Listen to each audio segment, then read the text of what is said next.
Thanks for tuning in and welcome to the Post Route Show. And now, here's your host, W. Earl Kitchings.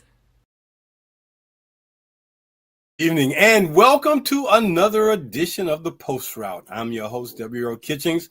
And for those of you who don't know, this show is about black quarterbacks.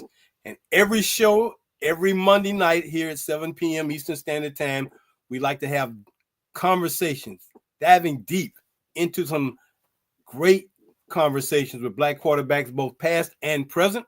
So this show is brought to you by Quarter Phi Back, the preeminent fraternity for black quarterbacks and home of the prestigious BIP Memorial Trophy, the only national award that honors the top black quarterback from an HBCU and the top black quarterback from high schools across the nation. We're always excited and happy to have you join us on these Monday nights. If you enjoy what we're doing and like to support our efforts, first thing I'm going to ask you to do is please go to Instagram. If you're on Instagram, check us out at quarter_phi_back, and you'll see some phenomenal content, our watch list, our imagery, and other things we put out. You can subscribe to the channel. You can hit the like button, and you can tap the notification bell so you never miss an episode here of the Post Route.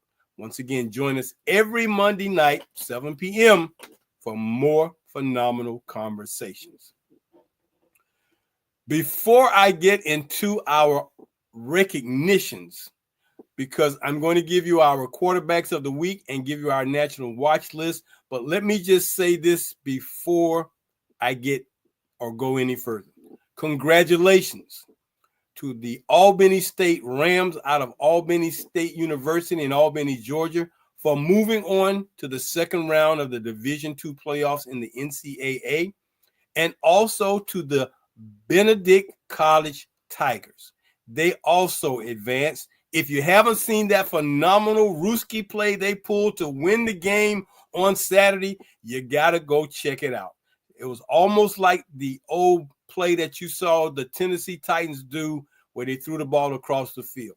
But congratulations to both those programs, both the coaches, Quinn Gray at Albany State, Ron Dickerson at Benedict, and to the teams and the players for representing both of these schools coming out of the SIAC, the Southern Intercollegiate Athletic Association, to move on to the next round. So congratulations to them. Now, let me just tell you about our quarterbacks of the week. First, we're going to start with our collegiate star. That young man, he's been on our watch list before, and he's been our quarterback of the week.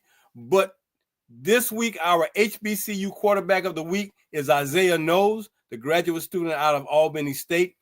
He went 24 for 37 with one interception, 264 yards, threw 2 touchdowns, but he led his team in a comeback win over a very tough opponent in Valdosta State in the opening rounds. He had a 23-yard game-winning pass with 8 minutes and 22 seconds left in the game, and he also scored a critical touchdown in the third period to help those Rams come back and win. Fortunately, they were playing at home, so it's nothing like winning a game like that on your own home turf. So congratulations to Isaiah Knowles, our quarterback of the week from the college ranks. Now, as we look at our quarterbacks of the week for the high school level, once again, we've got 2 quarterbacks that we want to recognize. Our first guy, got to talk about this young man. First of all, just by his name alone, you're not going to forget him anytime soon.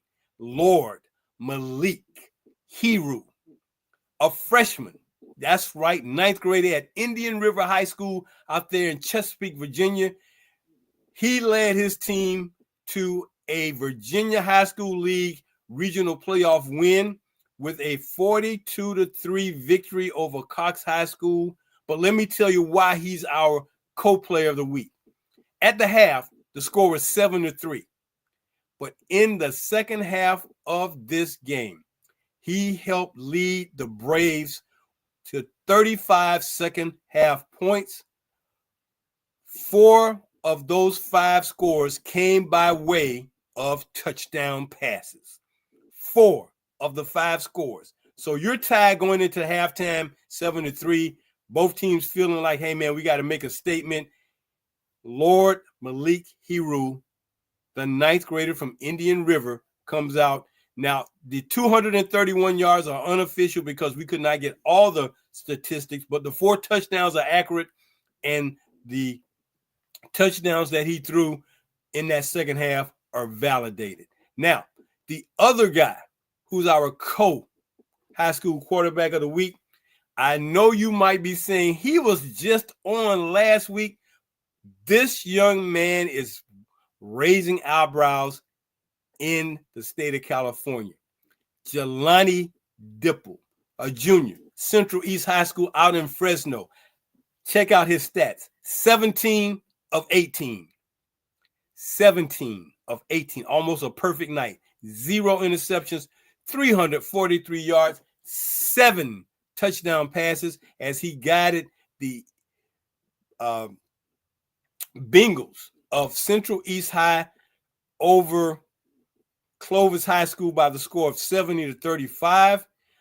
They outscored Clovis 28-7 in the second half as Dipple connected with his teammate Bayon Harris for 3 of the 7 touchdowns in the game. Currently, Jelani Dipple is ranked number 8 across the nation on the Max Prep quarterback rankings. Number 8. Congratulations to Jelani Dipple, our high school quarterback of the week. For the second week in a row, he has made this honor. So we're proud of him, and congratulations to him, his coaches, and his teammates.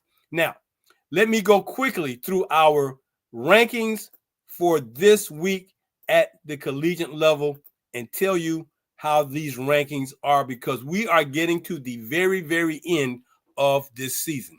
So we're always starting at number 15, Christian Peters from Arkansas Pine Bluff. At number 14, Noah Bodden of Edward Waters. Number 13, Brinley Vandiver from Miles. Number 12, Dalen Lee of Winston-Salem State out of the CIAA.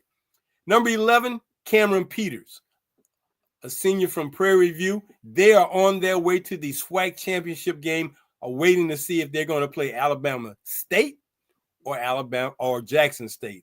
Just waiting.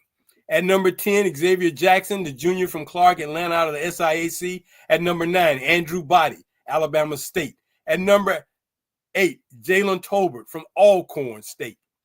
At number 7, Caleb Jackson from West Virginia State, out of the Mountain East Conference. At number 6, R.J. Johnson, the third, a junior from Florida A&M. They've got one more game. They're trying to finish out the season on a positive note. At number 5, a guy who is taking his team to the Celebration Bowl in December after winning the SWAC championship after they beat Delaware State in Dover this past weekend. That's William Atkins the fourth, the graduate student quarterback, at number 4. At number 5. At number 4 is Rasan Matthews, the redshirt freshman from Virginia State. At number 3, Miles Scott, the junior from Morehouse. At number 2, Jameer Dismukes from Allen University, out of the SIAC.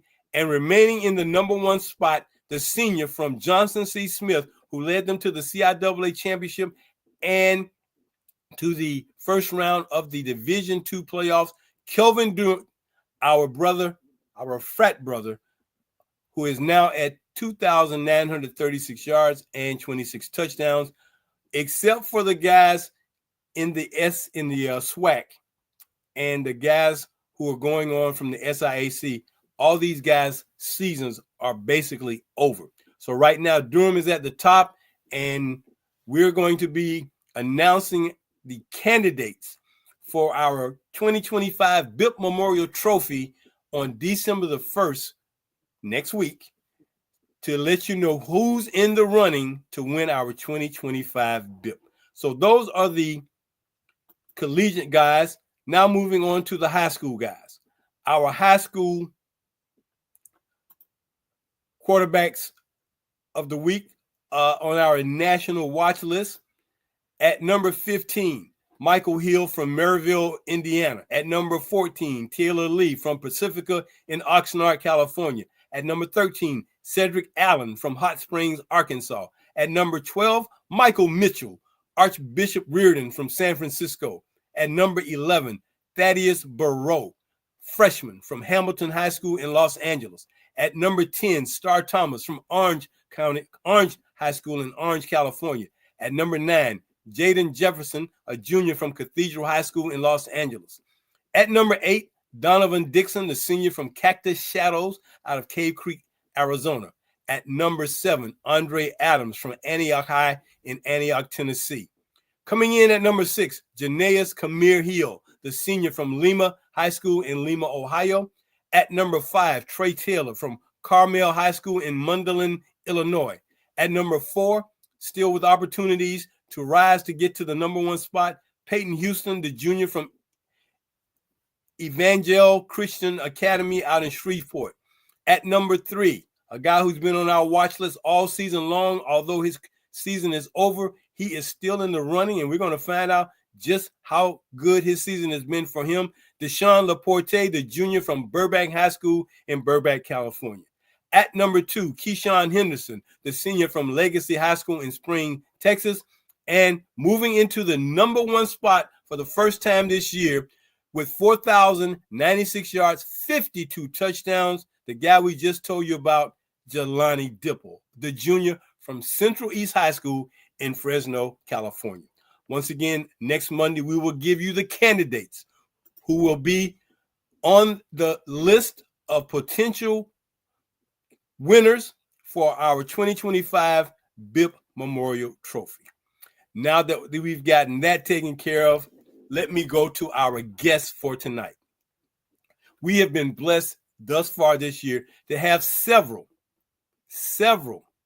quarterbacks who have, from the middle school ranks, elevated themselves to moving on to become outstanding quarterbacks, not only at the middle school, but at travel ball too.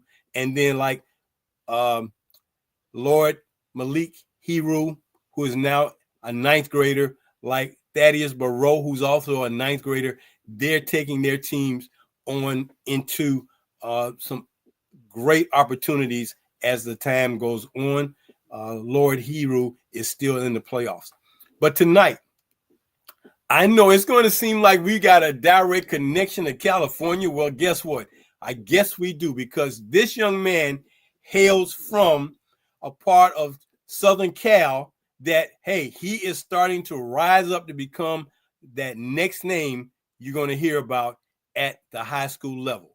Currently playing for the Saddleback Valley Bears at the 13 and under level in travel football. Our guest tonight is definitely a guy we're going to keep our eyes on, because he definitely has the skills and the talent. We're going to watch a couple of his clips just so you can see how talented he is before we bring him on this show. Arellano at the tight end spot to provide extra blocking. Strong left is the formation. Phillips trying to find somebody, puts it up. Has a man, and it's caught. Number 22.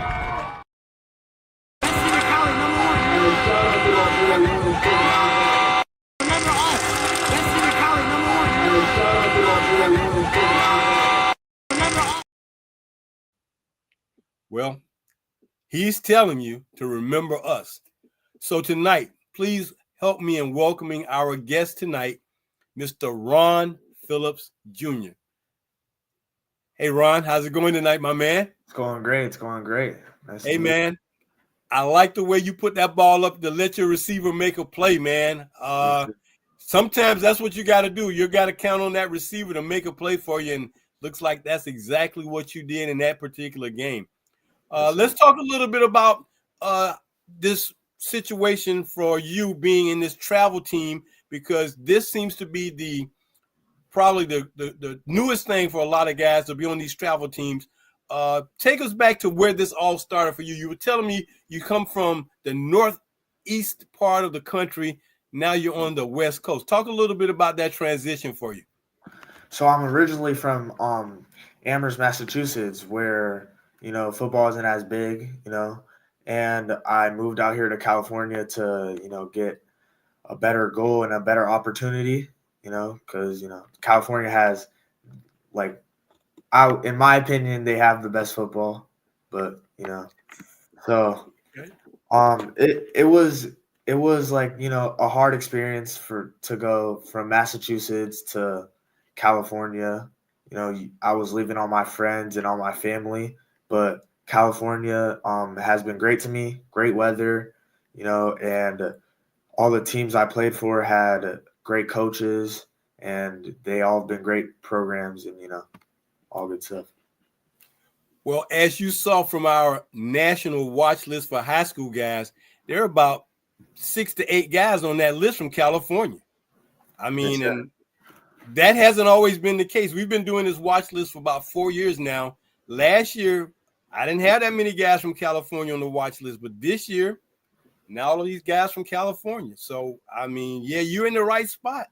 You're definitely in the right spot, man. And so transitioning from one coast to the other coast and then having to make friends or become better new teammates with these teams that you've been on. So tell everybody what part of the state you're in out there in California.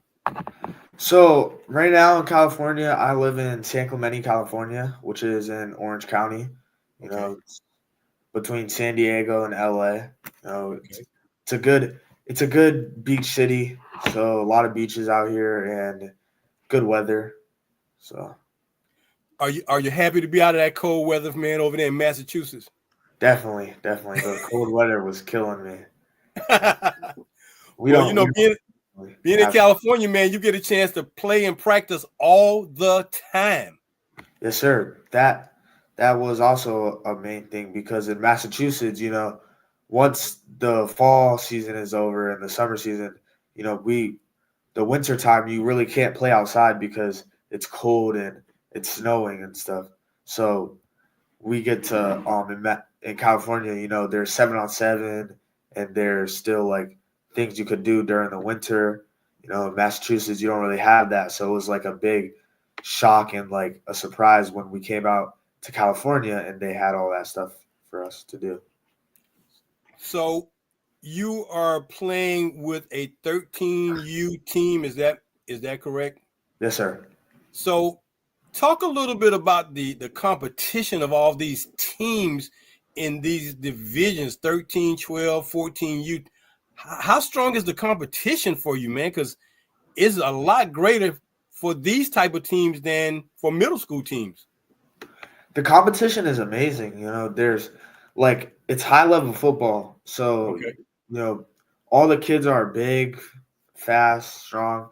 But, at the end of the day, like, no one's really especially me, I'm not really afraid of the competition, because, football is played with a ball and it's all the same thing. So, even where I came from Massachusetts to all the way to California, I still feel like people in Massachusetts, they could play with California kids because, it's all about how you adapt to the competition and how you think about the competition.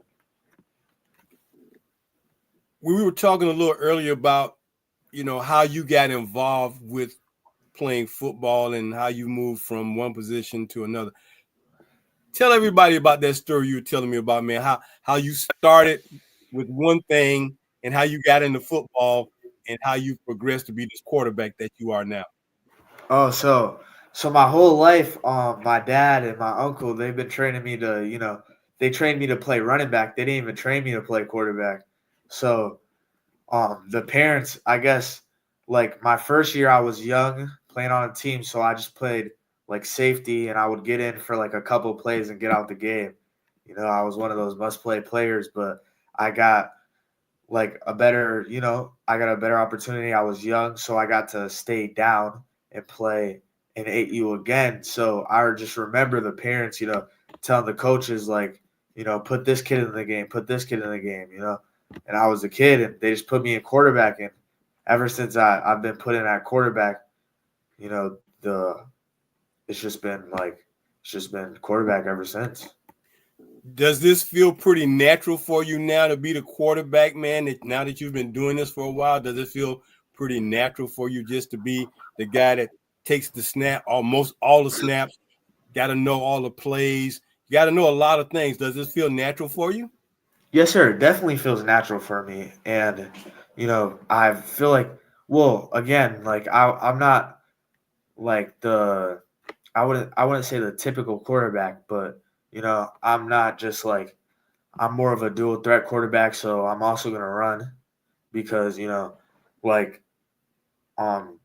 they, some people, like, they don't expect, like, that's why a lot of black quarterbacks, they tell them, like, maybe like the whole thing when we were talking earlier with Lamar Jackson, and how they were telling him he should play receiver and stuff, because a lot of when you see a black kid and you see a black quarterback, you don't expect him to be a quarterback. You expect him to, like, oh, this is an athletic kid, he could play running back for us, receiver for us, and then you got like a little I don't want to say a white kid, but one of those, and he could just throw the ball really. And you're like, yeah, maybe we should put him at quarterback and then put, the black kid at running back or receiver so that he could go run the ball for us and make plays. And, I've been like, a lot of coaches have said that to me, and I'm more like, no, like, I'm a quarterback. Like, I can run your offense, and like, it's kind of more in like a disbelief and stuff. And it's like, I'm really like, this is what I do. I train to play quarterback, and in California, it's a big competition for quarterback, but I feel like, I've been training with the right coaches,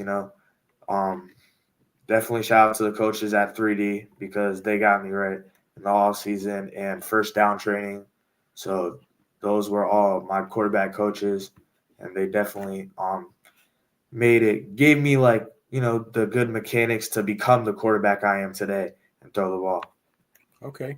Now, we talked a little bit, too, about the fact that the playbook is a critical component, not just for the team as a whole, but you as the quarterback having to know all the plays, what everybody has to do, which means you got to be a pretty intelligent guy.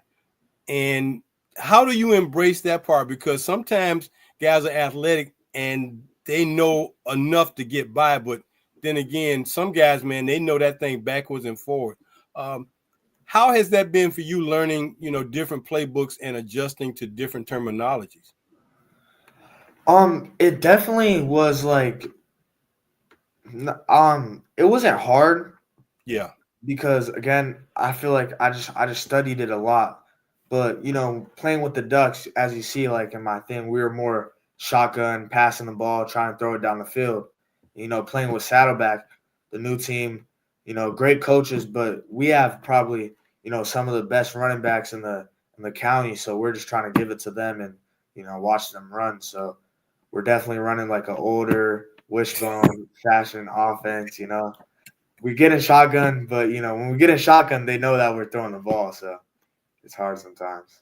So Ron, when you got to Saddleback, man, and you saw them running this offense with these three running backs, what was your first thought when you saw this? I was like, whoa, like, I didn't even know what this looked like. Like, I didn't even know what the offense was called. I was scared because I thought I wouldn't fit in because, I'm so used to shotgunning, but it ended up being easier, so. But it's definitely the coaches are definitely great. We got like, more of an older coach. So he's like, sometimes it's my way or the highway. So if we don't throw the ball good, we're definitely running the ball all game. So. Well, you say you got two big running backs over there to run the football, man. So, I mean, if they can, 3-4 yards per clip, I mean, man, you're always in good shape, man. And it's almost like they don't need you to throw the ball because you got these two big running backs who can just run up and down the field, man. Oh, yeah, it definitely takes the pressure off of me throwing the ball and stuff. Okay. Now, I ask you, do those guys truly understand that when it's time to pass, they got to block for you and block well. Yeah, they definitely understand that their quarterback's not going to want to get hit all the time. So, they definitely try to ease up the pain on me and the stress. What do you say to one of those guys when they miss a block?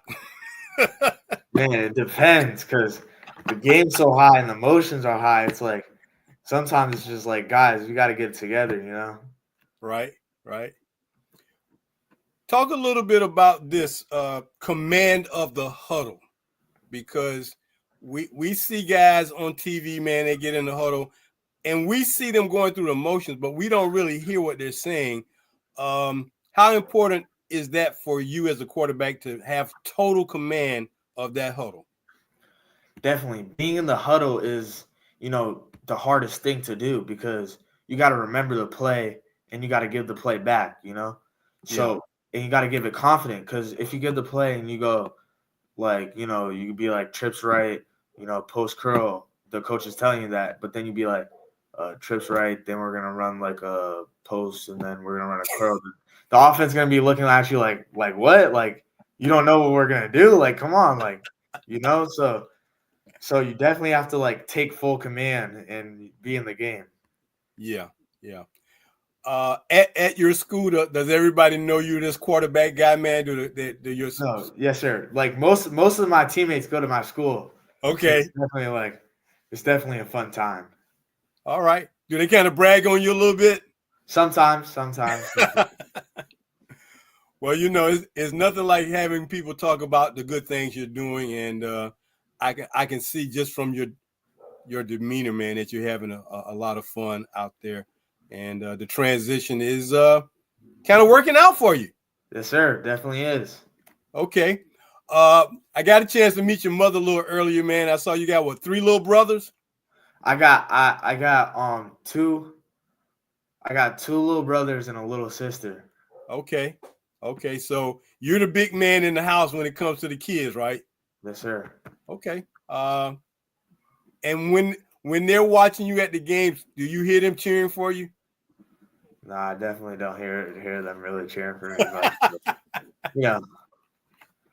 it's fine. Okay. Well, I know they're your favorite fans, though.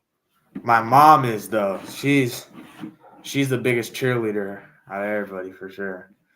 Do you hear her at the games? Yes, she's the loudest. She's the loudest person on the field. That's kind of typical, man. Moms are kind of the atypical cheerleaders, and you're going to hear them, especially if somebody's not doing their job, or even if you're not doing your job. Moms don't care. They get on you or your teammates. She'll get on the coach too. Oh yeah, my mom's definitely great part of who I am today, and I just thank her for everything she's done. Well, that's great, man. That's great. Well, I'm going to take my quick time out, Ron, and we're going to come back and finish up our conversation and talk a little bit more about what's going on out there in California football and what's going on around Phillips. So stay with us. We're going to take this quick time out, and we'll be right back. All right. Yes, sir. Thank you. All right. This is the Post Route. I'm your host, Earl Kitchings. My guest tonight, rising young quarterback out there in San Clemente, California, playing for the Saddleback Valley Bears, Mr. Ron Phillips Jr. He's about to wind up that 8th grade year where he's getting ready. Okay, travel ball is going to pretty much be over after this year, because when you go to high school and varsity, that travel stuff is pretty much done. But I'm sure he's looking forward to it. So we're going to get back to him in just a few moments. Want to remind everyone that the holidays are coming up, and I just want to tell you, hey, you want to make a perfect Christmas gift for someone? Order a copy of my book, The Forgotten QBs, the little-known history, information, and statistics about Black quarterbacks in American college football. This book is filled with a lot of information, statistics, some stories. If you don't have a copy of this book in your library, on your desk somewhere, you're just not going to be informed. You can get a copy of my book just by contacting me via my email at quarterfiveback@yahoo.com. We take Zelle at 904-994-2189. or Cash App $Q5Back44 and order you a copy of my book, The Forgotten QBs, the book that started this whole process. This is why we have Quarterback Back. This is why we have the post route, because we did not want the legacies of black quarterbacks to ever, ever, ever be forgotten. So get a copy of my book. Get one for yourself. Get one for a friend. Make it a Christmas gift and enjoy the holidays. I'm going to get back to my guest tonight, Mr. Ron Phillips Jr. out there in San Clemente, California, playing for those Saddleback Valley Bears. Ron, welcome back to the show, brother. Sure. So now, as you are preparing for the extended play in travel ball, you were telling me that you're getting ready because you are looking at going to North Carolina. Is that I recall correctly? You guys are talking about getting to North Carolina to play for the national championships? Yes, sir. Okay. How exciting has it been for you to be on a travel team where you're going all these different places to play football? It's been really exciting. I've been to a lot of places, traveled to places like Florida, Texas, Arizona, Las Vegas, places like that. Played on big stages, North Carolina. I played on Cam Newton's showcase, and it's been really fun. It's been a fun youth football career, and I'm just glad that it's coming to an end, and it's like you don't want it to come to an end, but just get ready for high school. Are you looking forward to getting on the varsity team when you get to high school next year? Yes, sir. I'm definitely looking forward to getting. So now, are you going to be going to a private school or a public school next year? Do you know? Well, I might reclass. Okay. So I might do 8th grade twice, but after that, a couple schools we went to, like a couple schools been looking at me, like J. Sarah. Those are the private schools. Some private schools like J. Sarah, Mater Dei and stuff. And then like public schools like Mission Viejo and all those schools. Okay. So when I called out some of those schools for the quarterbacks on our high school watch list, are you familiar with some of those high schools in California? I'm definitely familiar with Star Thomas at Orange. Okay. Yeah. That I trained with him a couple times, and he's definitely like a left-hand quarterback like me. So Okay. What about the young man I mentioned from Hamilton High School, Thaddeus Burrow? Had you heard about him? No, I have not. So he's just in the 9th grade this year, but he's 6'5" and 205 pounds. Yeah, that's big. Yeah, that is pretty big, man. And the guy who's at the top of the list, Jelani Dipple, man. I mean, him, Deshaun Laporte, man. They've been throwing that football quite a bit, man. So they've been on our watch list. But I just couldn't believe we got this many guys on the watch list from California, man. So, California is showing out this year, and I'm definitely, we're definitely gonna be making sure we keep up with Ron Phillips Jr. come next year, man, and hear about what he's doing. And no matter what school you're at, we'll be keeping up with you. So, good luck with that. You mentioned one guy, and I want to just get your thoughts about him. You mentioned Cam Newton.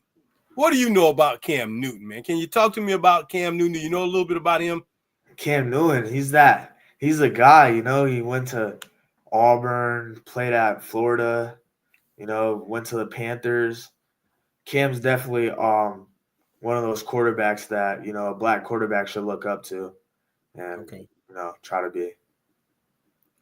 Well, tell us who are some of your favorite quarterbacks and some of the guys you look up to right now, because I know it may change come a couple of years from now, but who are some of the guys you look up to? Well, some guys I look up to is definitely like Shedeur Sanders, He's definitely one of those amazing guys on the field, prime time. Okay. And Jaden Daniels also. Jaden Daniels. Okay. Jaden Daniels has a good imagery. And, quarterbacks like Lamar Jackson, I used to look up to him. And we were talking about, Patrick Mahomes, what he could do on the field and how he's just an amazing quarterback. You called him Magic. You said he's like magic on the field, man. Definitely magic on the field. He could do stuff that, people never seen before. Well, I know I hadn't seen it, man, and I've seen a lot of quarterbacks, but, man, he took it to a whole nother level. So just to see him do what he's doing, to see these other guys, I'm going to ask you about a guy, see if you are aware. Are you familiar with a quarterback over at Colorado named Juju Lewis? Juju Lewis. Is that the Colorado starting quarterback? I think he became the starting quarterback in the last couple of games of the season. He's just a freshman. Yeah, I think I'm familiar with him. Okay, so, and I'm bringing him up because he's from Carrollton, Georgia, and in the 9th grade, he threw for 4,100 yards as a starting quarterback and 48 touchdowns. Wow. Yeah. As a 9th grader, I was like, unbelievable. I couldn't believe that this guy threw for 4,000 yards. His team must have been throwing the ball every play. They threw the ball a lot. As a matter of fact, they went 14-1. They lost their last game in the state championship. But here he is, a 9th grader, man, doing all that work. At the maturity. I mean, I'm just talking about the maturity of a guy, because that's a lot of pressure. I mean, just think about it. What if you had to be the starting quarterback for a varsity team as an 8th grader? What kind of pressure would that be? That's definitely a lot of pressure. Right? And, of course, you're thinking about, I don't want to mess up. But in his 3 years, because he left early, he really should be a senior in high school this year, but he left early. Yeah, but in his upper class. Yeah. So in his 3 seasons of playing at Carrollton High School, each year he threw 48 touchdowns. Wow. Yeah. So just so you know how some of these guys are doing some things, but just to know, it's a good thing to know other quarterbacks, man, because when you know about other guys and what they're doing, it motivates you. It's like, well, hey, I need to work as hard as that guy, because a guy like that is working hard. So how much time are you spending like in the weight room or training? I mean, how much time do you put in every week for the extra training just to keep yourself getting better? Well, in school, we're training every day, and we're in the weight room too. So we do our 2 classes, then we go out and we train football for like 2 hours, and then we go back, do our 2 classes, and then we're in the weight room again after school lifting. And then I got practice, and before practice, we used to lift before practice too. Okay. And then we used to go to practice. So it was definitely a fun experience. So now, Ron, talk a little bit about some of the things you believe are important for being a top-notch, perhaps an elite quarterback. Talk about some of the things that are critically important for being a good, outstanding quarterback. Well, some of the main things is, watching film, knowing what the defense on the other team's going to do, taking care of your body for sure, because, your best availability is your best ability is always your availability, Okay. So, taking care of your body, make sure you know the defense, and just trying to, like, this might be like a undershadow, like maybe not many people will say this, but it's kind of big, like making sure you and your receiver's chemistry is just on point, because if you don't get that down, then you can't get really anything down. So being that you're kind of with a new team or a new program, how much time have you spent with your receiver or receivers so that you guys can be on the same page? I mean, almost like, you know what you're thinking. Oh, we used to go after practice for like 15 minutes and 30 minutes just running routes, and, because, like there's not many lefty quarterbacks, so they got to get used to that lefty spiral, the way. Oh, yeah. Yes, it's a different spin on the ball from a left-handed guy, especially for the guy who's lining up on the left side, because that's your side to throw to. So, but have the guys really embrace you and the fact that you're left-handed and being able to adjust to that now? Yeah, they definitely embraced me. Great teammates. I got an amazing receiver core. It's one receiver, he's top-notch. Hunter Munson, shout out to him. He's okay. And our two backs, Deegan and Byron, they shout out to them too. They also get in the plays and do amazing when they're out there at receiver too. So Well, since you're spreading the love, Ron, since you're spreading the love, you got to show some love to them guys in the trenches. You got to show some. The big boys up front, the Yes, sir. whole line, from Jaden to Caden to Major, all those boys, all those Jaron, all those big boys. They're definitely make sure that I could throw the ball. They pick it up and they're great blockers. So I love my line and the way they play for me. Okay, because if you're not spreading the love, man, they'll let you know. It's like, yeah, man, we saw you on the show, man. You ain't have to show us no love, but now that you've shown it, boy, they're gonna block a little harder for you now. Hopefully. So you talk about the traveling and you're playing for a national championship. Have you ever been in a position in your past teams to be at a point to be playing for a national championship before? Yeah. Okay. In Massachusetts, we went to AYF nationals. The Ducks, we went to nationals. So okay. And how many games does it take to get to the nationals? I'm unfamiliar. So how many games do you guys have to play to get to nationals? After the regular season, how many more games do you have to play in order to get there? It's usually first, second round, and then third round of playoffs. Okay. Which is the championship for your state. Okay. Or no, like the championship for your for like the state and then you go to regionals, Okay. So then after you won your region, then you go to the national championship. Okay. So it's usually 2 rounds of regional, so probably 5 games and then you're into the national. Well, that much playing, man, you definitely got to keep your body in shape. I was loving the way you're talking about keeping your body in shape and keeping your exercise. Now, who's in charge of your meal training table? Who's in charge of that part of training for you? Oh, it's definitely my dad. He makes sure that everything's good. My dad just coaches me. Like he makes sure that he's like my manager. So he's doing everything he can. So I know sometimes you want to break from what you're supposed to eat because, hey, man, a dessert here and there, man, it's like favorite dessert or favorite candy. Sometimes you want to break. If he caught you eating something you shouldn't be eating, what happens then? He definitely yells at me and gets on me. It's just like it's little stuff like that. Or if I just don't even like, maybe one day I'll feel tired and I wouldn't do a workout. He'll get mad, and he'll get on me. Okay. Well, it's all love though, because he wants you to be the best, and he wants you to keep. If you're gonna do this, you got to be 100% in. Oh yeah, got to be 100% in. So he keeps up with that training table. Does mom have some special dishes she loves to fix for you? She definitely cooks a lot of chicken and rice.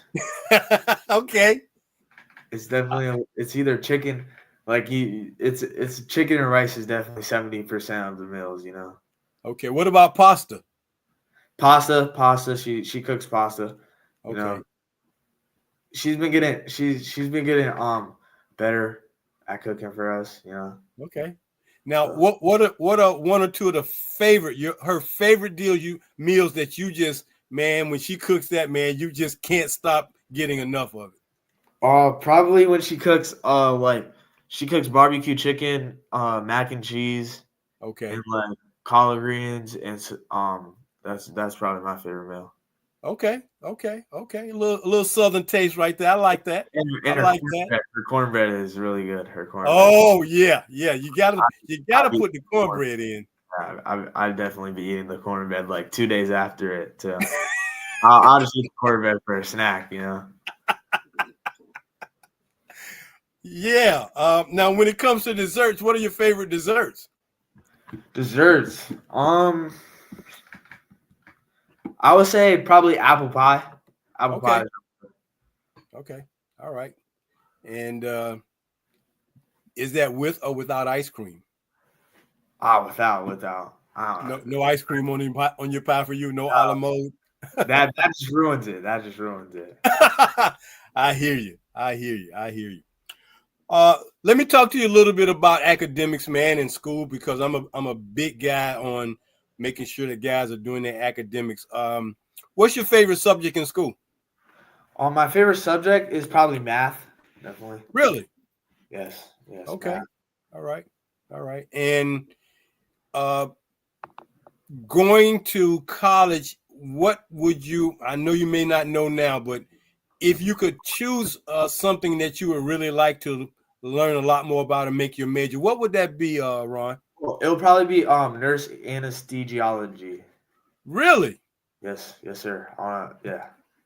So could that even become a doctor of that field, maybe? So yeah, like a nurse, the people who put people to sleep. Yeah. So yeah, I would want to be that. Okay. Well, that's not a bad field to go into. So yeah, that sounds great. Any particular colleges at this point that you really like? Just throwing it out there.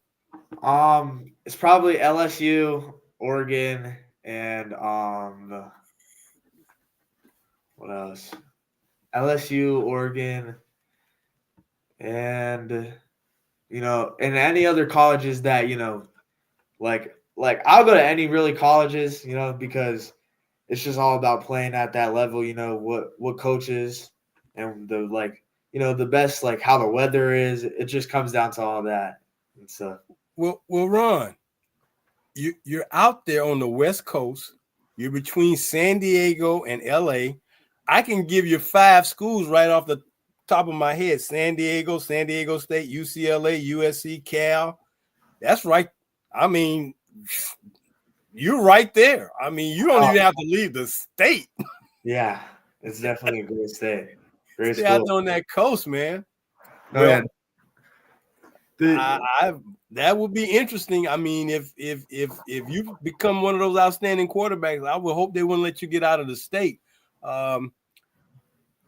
So we were talking about your pro teams, and you were telling me I was asking you what teams you like, and I was surprised because I was thinking you were going to be a Patriots fan. But what team did you tell me is your favorite team? Oh, the Miami Dolphins.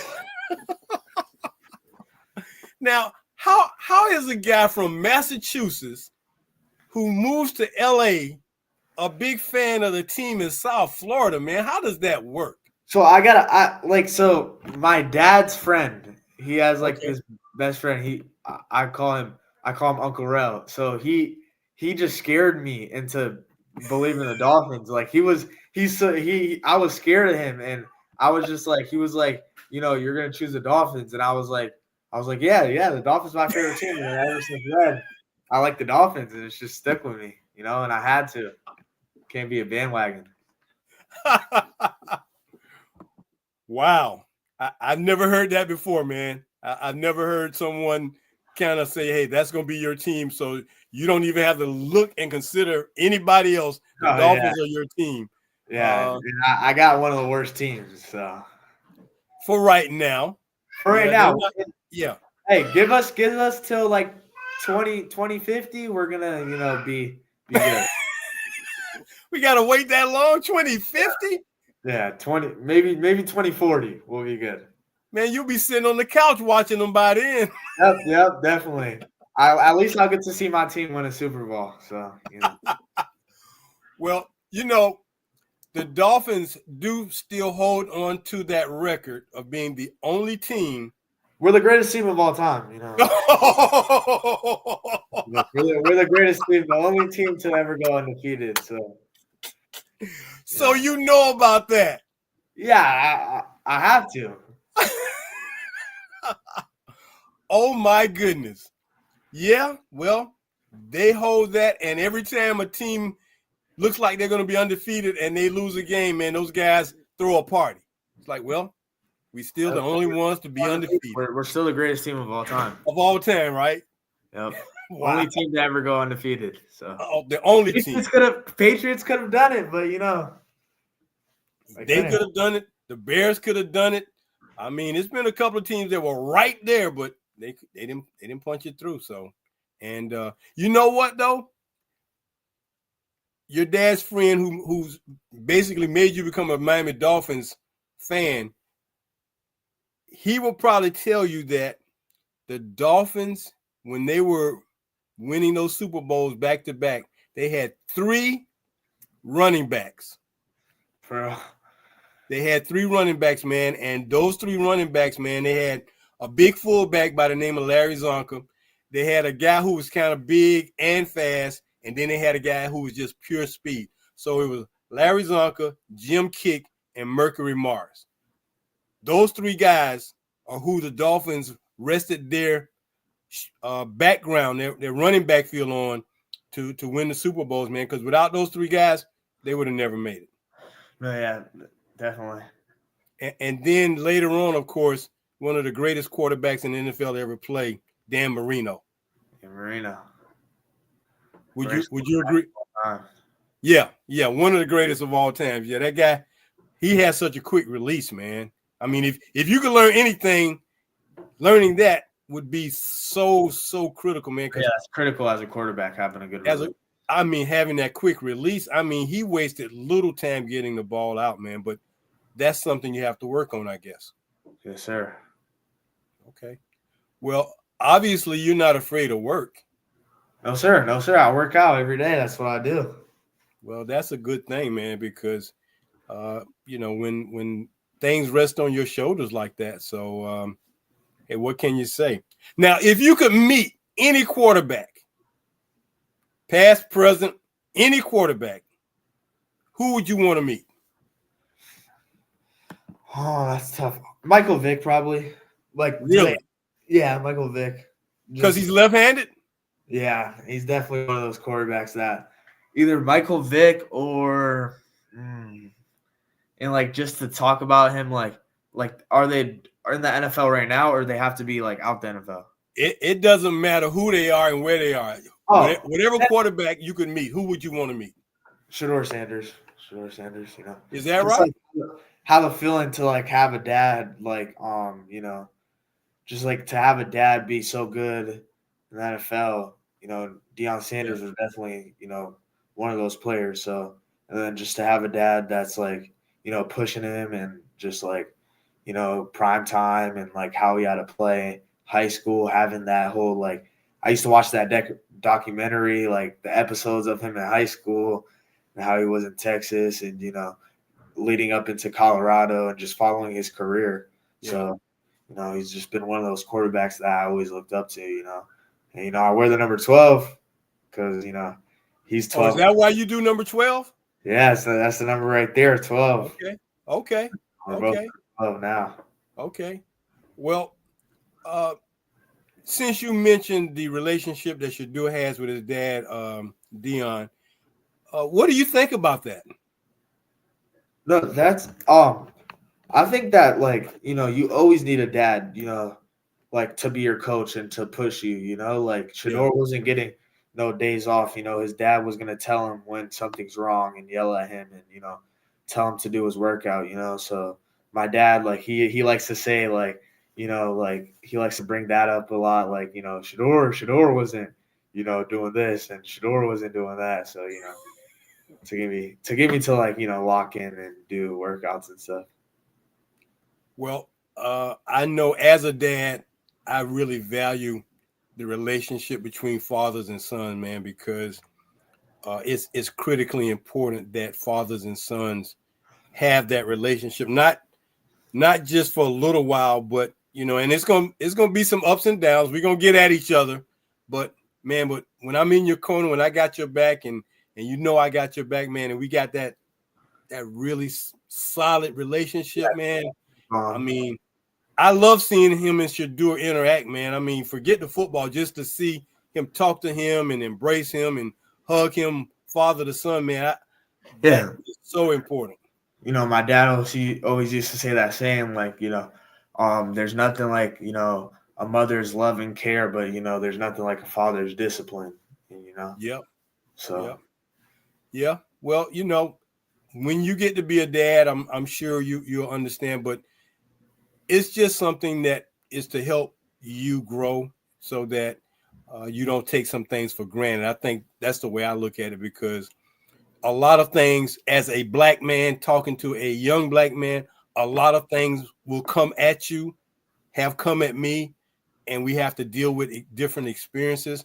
So our fathers are trying to prepare us for the experiences that life holds for us, because it's different for us. It's different for you. It's different for me. And if there's nobody there to prepare you, then what happens when you have to deal with situations? You're not going to deal with them very well. So, yeah.